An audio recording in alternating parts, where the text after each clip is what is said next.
오늘 우리에게 주시는 하나님의 말씀은 욥기 35장의 말씀입니다. 우리가 읽은 욥기 35장은요, 엘리후의 말이 계속 이어지고 있습니다. 엘리후는 앞서 욥이 말했던 그런 말들을 다시 가져와서 그것을 요약하면서 그 말에 대해서 이제 대답을 해주고 있습니다. 그럼 욥은 어떤 말을 했다고 엘리후가 생각했을까요? 3절 말씀을 제가 읽어보겠습니다. 그대는 욥을 말하죠. 그것이 내게 무슨 소용이 있으며 범죄하지 않는 것이 내게 무슨 유익이 있겠느냐고 묻지만은, 욥은요, 자신이 이렇게 의롭게 살았지만 또 범죄하지 않았지만 그것이 내게 아무 소용이 없다, 아무 의미가 없다, 이렇게 말을 하고 있다는 겁니다. 그렇습니다. 욥은 이렇게 말하는 거죠. 하나님, 내가 이렇게 의롭게 살았는데, 범죄도 하지 않았는데, 하나님을 잘 섬겼는데 왜 이런 고난이 내게 찾아옵니까? 나의 의로움이, 나의 믿음이 도대체 무슨 소용이 있습니까? 무슨 의미가 있습니까? 라고 말을 하고 있다는 겁니다. 우리도 그럴 때가 있지 않습니까? 내가 다른 사람과 달리 하나님을 열심히 잘 섬겼어요. 또 내게 맡겨진 일도 성실하게 열심히 잘 감당했습니다. 교회에서 여러 봉사도 감당했습니다. 가정에서 그 누구보다도 성실하게 가정을 지켰습니다. 그런데요, 내가 잘 되는 것이 아니라 다른 사람은 다 잘 되는 것 같은데 내게 어려움이 오는 겁니다. 내게 고난이 오는 겁니다. 아픔이 오는 겁니다. 그럴 때 이런 마음을 가질 수 있을 것 같아요. 하나님, 내가 의롭게 산 것이, 내가 믿음으로 살아간 것이 도대체 무슨 소용이 있는 겁니까? 라는 마음이 가질 수 있을 것 같습니다. 또 세상에서 악하고 또 불의한 자들이 너무 잘되고 형통한 모습들을 우리가 보게 되면 우리가 믿음을 지키며 살아가는 것이 무슨 의미가 있습니까? 이런 마음을 가질 수도 있을 것 같아요. 이렇게 욥이 그런 마음으로 호소를 했다는 거죠. 이에 대해서 엘리후는 어떻게 대답을 할까요? 엘리후는 욥의 관점을 바꾸는 대답을 합니다. 4절 5절 말씀 제가 읽어보겠습니다. 내가 그대와 및 그대와 함께 있는 그대의 친구들에게 대답하리라. 그대는 하늘을 우러러보라. 그대보다 높이 뜬 구름을 바라보라. 엘리후는 욥에게 그대와 그대의 친구들에게 내가 대답한다라고 하면서 뭘 바라보라고 합니까? 하늘을 우러러보라. 높이 뜬 구름을 바라보라 라고 그렇게 얘기하고 있는 겁니다. 그럼 하늘의 구름이 어떨까요? 우리가 이 땅에서 너무 막 행복하고 기쁘면 구름이 없이 그냥 햇볕이 쨍쨍하고, 또 우리가 이 땅에서 슬프고 힘들면 저 구름도 갑자기 많이 막 끼고 막 그럴까요? 그렇지 않습니다. 저 구름은요, 우리의 희노애락하고는 전혀 상관이 없습니다. 이 땅에서 우리가 기쁘든 또 슬프든 상관없이 여전히 구름은 때에 따라서 구름이 끼기도 하고 또 사라지기도 하는 것이죠. 엘리후는 이 얘기를 왜 할까요? 더 높은 구름을 보듯이 우리의 인생과 비교할 수 없는 크신 하나님을 바라보라는 겁니다. 엘리후는 자신에게만 고정된 시선을 하나님께로 향하라고 욥에게 말하고 있는 거예요. 6절 7절 말씀 같이 읽어보겠습니다. 그대가 범죄한들 하나님께 무슨 영향이 있겠으며 그대의 악행이 가득한들 하나님께 무슨 상관이 있겠으며 그대가 의로운들 하나님께 무엇을 드리겠으며 그가 그대의 손에서 무엇을 받으시겠느냐. 엘리후는 욥에게 그대가 범죄한들 하나님께 무슨 영향이 있겠는가, 그대의 악행이 가득한들 하나님께 무슨 상관이 있겠는가, 그대가 의로운들 하나님께 무엇을 드리겠느냐, 그대의 손에서 무엇을 하나님께서 받으시겠는가 라고 그렇게 다시 묻고 있습니다. 엘리후는 어떻게 하고 있는 거냐면 욥의 관점을 바꿔주고 있는 겁니다. 자신을 바라보던 것에서, 자신만 바라보던 그 시점에서 이제 하나님을 바라보도록 욥의 시선을 바꿔주고 있는 겁니다. 내가 의로운들, 내가 범죄하지 않는들 무슨 소용이 있겠느냐라고 말하는 욥에 대해서 하나님께서 내가 의로운들, 내가 또 불의한들 하나님께 무슨 영향을 끼치겠느냐라고 관점을 나에게서 하나님께로 바꾸어 가고 있는 겁니다. 그렇습니다. 우리는 고난이 있고 문제가 있으면 더 나에게 또 그 문제에 또 그 고난에 집중하게 됩니다. 그러면 우리는 더 큰 절망과 낭만 속에 빠져가게 됩니다. 어떻게 해야 할까요? 우리의 시선을 이제 다시 하나님께로 향해야 하는 것이죠. 우리의 시선을 돌려서 저 하늘을 바라봐야 하는 것입니다. 고난이 있고 문제가 있으면 온 세상이 무너지는 것 같습니다. 온 세상이 암흑입니다. 내 마음도 암흑입니다. 하지만 세상은 어떻습니까? 여전히 아침마다 태양이 다시 떠서 온 세상을 비춥니다. 오늘도 분명히 태양이 뜰 것이고 세상을 비출 겁니다. 그러니 우리는 기억해야 합니다. 온 세상을 따뜻하게 비추시는 하나님께서 계심을 우리는 기억해야 하는 것입니다. 우리의 인생을 따뜻하게 비춰주실 하나님 아버지가 계심을 우리는 다시 믿음으로 바라보아야 하는 것이죠. 땅만 바라보며 절망하는 것이 아니라 우리의 시선을 들어서 하나님 아버지를 바라보는 우리 성도님들 되시기를 소망합니다. 그럴 때 우리는 다시 소망을 갖게 되는 겁니다. 그럴 때 우리는 다시 힘을 얻게 되는 것입니다. 그럴 때 하나님께서 우리를 도와주시는 놀라운 은혜들을 우리는 다시금 경험하게 될 줄 믿습니다. 엘리후는 이제 하나님을 부르라고 말합니다. 우리 9절 10절 말씀 같이 읽어보겠습니다. 사람은 학대가 많음으로 부르짖으며 군주들의 힘에 눌려 소리치나 나를 지으신 하나님은 어디 계시냐고 하며 밤에 노래를 주시는 자가 어디 계시냐고 말하는 자가 없구나. 사람은 학대받는 일이 많다고 얘기하고 있습니다. 세상은 부조리하여서 힘 있는 자들이 힘 없는 자들을 학대하고 억압하는 일들이 넘쳐난다는 것이죠. 바로 우리 인간의 죄 때문에 서로 억압하고 힘들게 하는 일들이 넘쳐난다는 겁니다. 그러면 그 학대를 받고 힘든 사람들이 어떻게 할까요? 부르짖는다는 겁니다. 사람의 학대뿐만 아니라 여러 고통스러운 고난 속에서 사람들은 부르짖습니다. 누구에게 부르짖을까요? 친구에게 또 가족에게 부르짖습니다. 도움을 청합니다. 때로 친구나 가족에게 부르짖을 수 없으면 혼자 울며 또 혼자 부르짖기도 합니다. 그런데 엘리후는요 뭐라고 얘기합니까? 나를 지으신 하나님은 어디 계시냐고 말하는 자가 없다는 거예요. 친구들에게 또 가족들에게 또 혼자 부르짖긴 하지만 하나님께 부르짖는 자가 없다는 겁니다. 하나님은 어떤 분이라고 얘기하고 있습니까?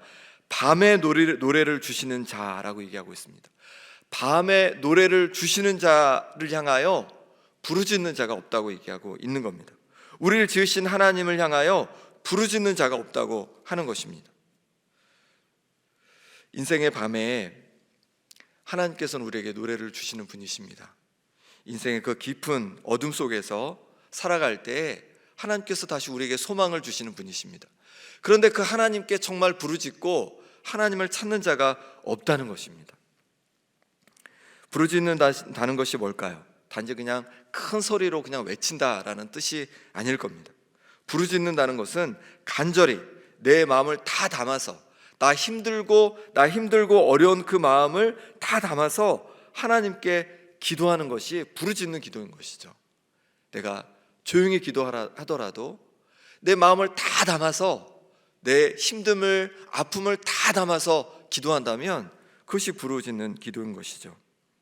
그렇게 간절히 하나님을 부르고 찾으면 그렇게 하나님께 부르짖으며 나아갈 때 하나님께서 우리 인생의 밤에 노래를 주신다고 말씀하고 있는 겁니다. 우리 인생의 밤이 끝나고 다시금 회복되는 경험을 주시겠다 말씀하고 있는 것입니다. 그러니 고난 앞에서 헛된 곳에 가서 부르짖는 것이 아니라 하나님 앞에 나와 부르짖는 우리 성도님들 되시기를 소망합니다. 이렇게 하나님 앞에 나와서 내 마음에 있는 모든 문제와 아픔들을 가지고 정말로 간절히 주님 앞에 기도할 때 하나님께서 꼭 우리를 다시금 회복해 주실 줄 믿습니다. 마지막으로 엘리후는요 하나님의 때를 기다리라고 말을 합니다. 14절 말씀 같이 읽어보겠습니다. 하물며 말하기를 하나님은 배울 수 없고 이래 판단하심은 그 앞에 있으니 나는 그를 기다릴 뿐이라 말하는 그대일까 보냐. 이 구절을 세번역으로 보면 좀 더 정확히 또 명확히 알게 되는데요. 세번역은 이렇게 번역하고 있습니다. 욥 어른은, 욥을 이제 어른이라고 표현합니다. 왜냐하면 엘리후는 연수한 자였기 때문에 욥 어른은 하나님을 볼 수 없다고 말씀하셨습니다. 그러나 참고 기다리십시오. 참고 기다리십시오. 어른께서 걸어놓은 소송장이 하나님 앞에 놓여 있습니다. 욥은요 계속 하나님을 볼 수 없다고 한탄하고 있습니다. 자신의 의로움을 증명해 줄 분은 하나님뿐인데 하나님을 볼 수 없다는 거예요. 그러니 하나님께 말을 할 수 없고 하나님께 호소할 수 없어서 너무 답답하고 힘들다는 겁니다. 그런데 엘리후는 뭐라고 합니까? 이미 하나님 앞에 욥의 소송장이 접수가 되어 있다는 겁니다. 하나님께서 욥의 지금 이 상황을 모두 다 알고 계시다는 겁니다. 그러니 지금은 어떤 때라고 말하는 겁니까? 지금은 기다릴 때라고 말하고 있는 겁니다. 그만 낙담하고 그만 절망하고 그만 한탄하고 하나님을 기다려라 라고 말하고 있는 것이죠. 그렇습니다. 우리가 하나님께 간절히 부르짖어 기도할 때 하나님께서 우리의 기도를 들어주시는 분인 줄 믿습니다. 그러니 우리는 무엇이 필요하냐면 우리의 기도를 들으시는 주님을 바라보며 믿음으로 기다리는 것이 필요한 것입니다. 하나님께서 이 고난을 끝내실 때가 있음을, 이 문제를 해결해 가실 때가 있음을 믿음으로 기도하며 나가는 것이죠. 기다리며 나아가는 것이죠. 욥은 자신의 고난이 계속될 것 같았습니다. 하지만 우리는 알고 있습니다. 욥의 고난은요 끝날 때가 있습니다. 그리고 나중에 오히려 더 큰 은혜로 하나님께서 욥을 채워주셨습니다. 우리는 알 수 없습니다. 하나님의 때가 언제인지 알 수 없습니다. 하지만 우리가 낭망하지 않고 참고 기다리며 하나님 아버지를 바라보고 기도하며 나갈 때, 부르짖어 기도하며 나갈 때 하나님께서 우리 인생을, 어둠으로 가득한 우리 인생을 노래가 가득한 인생으로 그렇게 바꾸어 가시는 놀라운 일들을 이루어 가실 줄을 믿습니다. 그 하나님을 바라보며 믿음으로 기다리고 믿음으로 기도하며 믿음으로 주님 바라보며 살아가는 우리 성도님들 되시기를 소망합니다. 함께 기도하겠습니다. 하나님 아버지, 문제 앞에서 그냥 절망에 있는 것이 아니라 문제 앞에서 주님을 다시금 바라보기로 결단합니다.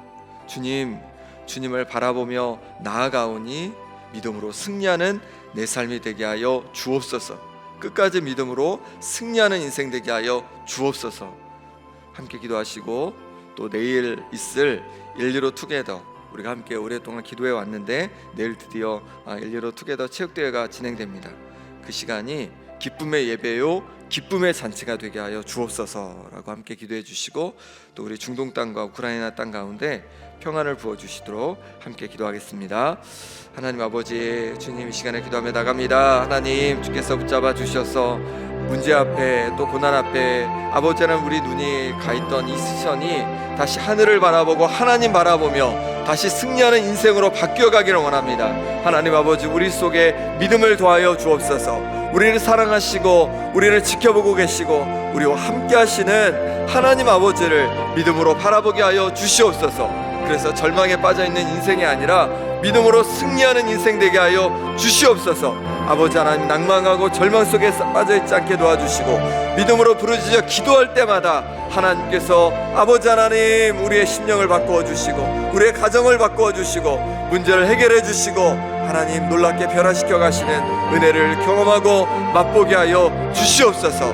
아버지 하나님, 이제 내일 있을 일로 투게더 기쁨의 잔치 가운데 하나님 함께하여 주옵소서. 좋은 날씨를 허락하여 주시고 안전을 지켜주시고 또 모든 진행되는 것이 평안하게 잘 진행되어서 정말로 행복하고 기쁨이 가득한 시간 될 수 있도록 역사하여 주시옵소서. 성령으로 충만케 해주시고 함께 주님 안에서 온전히 하나 되는 시간 될 수 있도록 역사하여 주시옵소서. 하나님 아버지, 저 중동 땅과 우크라이나 땅 가운데 하나님 아버지 긍휼히 여겨 주시기를 원합니다. 저 땅을 긍휼히 여겨 주시옵소서. 하나님 저 땅 가운데 다시금 하나님의 평안이 임하게 하여 주시옵소서. 하나님 저들을 긍휼히 여겨 주옵소서. 하나님의 손길로 저들을 붙잡아 주시옵소서. 하나님 온전히 의지합니다. 하나님 역사하시고 붙잡아 주시옵소서. 하나님 인도하여 주옵소서. 이 시간 우리 한 번 더 기도하겠습니다. 한 번 더 기도하실 때 앞에 놓인 대학 입시와 취업을 준비하는 우리 자녀들을 위한 기도 카드를 보면서 같이 기도하시면 좋겠습니다. 한 명 한 명 명단에 있는 이름을 불러가시면서 우리의 귀한 자녀들 비전을 향해 담대히 그렇게 살아갈 수 있도록 도와주시라고, 또 주님께서 마음의 평안 주시라고, 또 주님께서 지혜 주시라고, 또 집중력과 체력과 정신력을 주시라고 기도해 주시고, 그 모든 앞길을 통하여서, 인생을 통하여서 하나님께 영광 돌리는 우리의 자녀들을 낼 수 있도록, 대학 입시와 또 취업을 준비하는 우리 자녀들을 위해서 이 시간 우리 함께 다시금 기도하겠습니다. 하나님 아버지, 우리 자녀들을 위해 기도합니다. 손주들을 위해 기도합니다. 이제 대학 입시를 앞에 두고 있는 우리 자녀들, 하나님과 취업을 준비하는 우리 자녀들, 하나님 함께하여 주셔서 이들 가운데 하나님 은혜를 부어주시기를 원합니다. 고다혜, 고윤석, 고우수, 강민준, 구수민, 권하연, 김석원, 김성우, 김송미, 김세훈, 김시은, 김영선, 김예원, 김온유, 김희은, 김준섭, 김태균, 김효성, 노경민, 유승빈, 유시찬, 문채은, 문채원, 박인영, 박준민, 배초원, 서고은, 서혜민, 송은초, 송지호, 신우진, 유찬우, 윤사나, 이동현, 이정기, 임건우, 정자은, 정재우, 정준민, 정하진, 조세훈, 조어진, 진시원, 진혜린, 최태건, 추도현, 한서연, 허태호, 황다영, 하나님 아버지 49명의 귀한 하나님의 자녀들 주여 붙잡아 주시기를 원합니다. 아버지 하나님, 비전을 향해 담대히 살아가게 하여 주옵소서. 주님 주시는 평안으로 준비한 것을 잘 발휘하게 도와주시고, 모든 결과를 주님께 맡기며 감사할 수 있는 믿음을 주옵소서. 집중력과 또 체력과 정신력을 더해 주시고 지혜를 부어 주셔서 하나님 아버지 남은 기간을 또 잘 준비하고 마무리해 갈 수 있도록 하나님 역사하여 주시옵소서. 무엇보다도 하나님 아버지 취업을 하고 또 진학의 길을 통하여서 하나님께 영광 돌리는 삶을, 인생을 살아갈 수 있도록 하나님 이들을 붙잡아 주시고 함께하여 주시옵소서. 하나님께서 모든 여건을 붙잡아 주시며 하나님 이들이 끝까지 믿음 안에서 승리하는 역사가 일어나게 하여 주시옵소서. 하나님 아버지 능력의 손으로 붙잡아 주시기를 원합니다. 은혜의 손길로 붙잡아 주시기를 원합니다. 주님 바라보며 담대히 살아가게 도와주시고 하나님께 영광 돌리는 역사가 아버지 일어나게 하여 주시옵소서. 하나님 은혜 더하여 주시옵소서. 하나님이 붙잡아 주시옵소서. 하나님 역사하여 주시옵소서. 하나님 아버지, 우리 인생에 때로 문제가 있고 고난이 있고 어려움이 있습니다. 그럴 때마다 그 문제 앞에 아버지 하나님 쓰러지기도 하고 그 고난에만 집중할 때가 있습니다. 하나님 아버지, 이제 눈을 들어 저 하늘을 바라보게 하여 주옵소서. 눈을 들어서 다시금 하나님 아버지를 바라보게 하여 주옵소서. 그리고 부르짖어 기도할 때마다 하나님께서 우리 인생 가운데 찾아와 주셔서 우리를 변화시켜 가시는 놀라운 은혜를 맛보게 하여 주옵소서. 회복을 경험하게 하여 주옵소서. 입시와 취업을 준비하고 있는 49명의 자녀들 또 손주들이 있습니다. 하나님 이들을 주여 긍휼히 여겨 주셔서 하나님 아버지 그 마음속에 비전을 주시고 꿈을 주시고 하나님 기뻐하시는 그 꿈을 향해서 열심히 노력하고 또 아버지 하나님 애써 준비해 갈 수 있도록 은혜 부어 주시옵소서. 지혜를 주시고 또 건강을 주시고 집중력을 주시고 체력을 주셔서 시험을 또 잘 감당할 수 있도록 하나님 역사하여 주옵소서. 그래서 그 앞길이 형통하게 열리고 또 그 인생을 통하여서 하나님께 영광 돌리는 인생 될 수 있도록 역사하여 주옵소서. 예수 그리스도 이름으로 기도합나이다. 아멘. 이제는 우리 주 예수 그리스도의 은혜와 하나님 아버지의 지극하신 사랑과 성령의 위로 교통하심이 하나님을 바라보며 믿음으로 살아가기로 다짐하는 함께 모인 모든 성도들과 입시와 취업을 준비하는 우리 자녀들 가운데 영원히 함께 하시기를 간절히 축원하옵나이다. 아멘.